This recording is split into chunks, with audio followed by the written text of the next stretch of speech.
Of course. You've gotten slow. Sifu, you know why I'm here, don't you? Just step aside. You were a mistake. I recognize that uniform. It represents a school for the weak and the feeble. I have spent 8 long years preparing for this. SIFU, a game developed by the independent studio Sloclap. They're an up-and-coming studio whose only other game known to date is Absolver, which came out in 2017, and was pretty much the forefather for SIFU itself. I've never played a game that has encapsulated the essence of Black Air Force energy more than SIFU itself. This game, from start to finish, is nothing but non-stop hands being thrown. The way the game allows you to just run up and smack man, woman, or child with the strength of Patrick Beverly, combined with the rage of a black mother when you don't take the meat out the thaw before she gets home, is crazy from start to finish.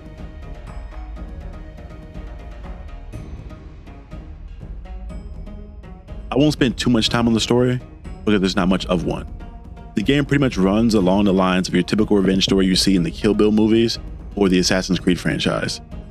The character you play as, who is pretty much nameless, sees his or her father be murdered by a group of his former students.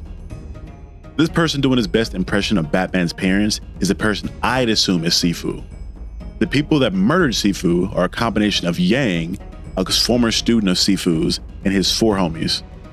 They gave Sifu the Krillin treatment, then go on to murder your character, who's Sifu's 8-year-old child. Then through the magic of this mystical item, you're revived and trained for 8 years to prepare for a revenge tale that the game tells.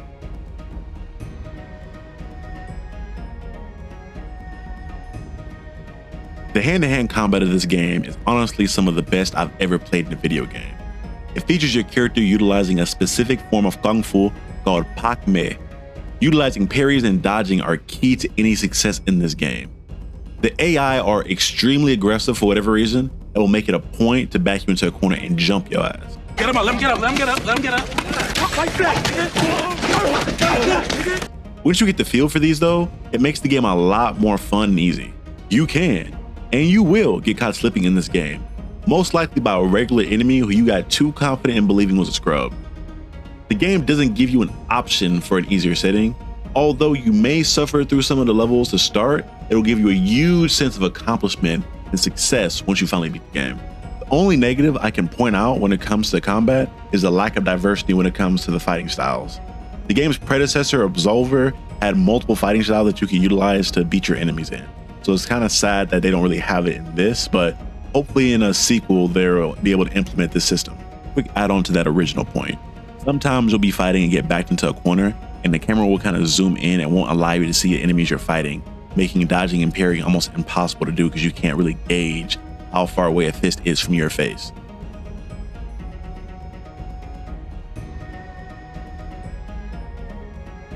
The main gimmick / mechanic of the game is the aging system.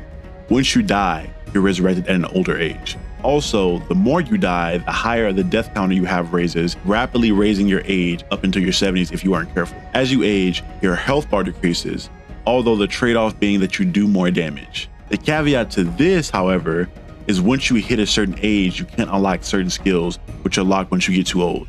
For example, let's say that there's a skill you want to unlock that caps out at the age of 25. If you therefore hit the age of 26, the only way to obtain that skill is to either A, have previously permanently unlocked that skill when you were at a younger age, or 2, replay the last mission at which you started at an age underneath 25. This mechanic is ingenious to me, mostly because it encourages replayability due to the fact that your age carries on from level to level, thus making you sometimes need to replay a previous level in an attempt to continue at a younger age in the game. This involves you trying to unlock shortcuts to avoid unnecessary fights and possibly get to the boss fight sooner and preserving your age throughout the game.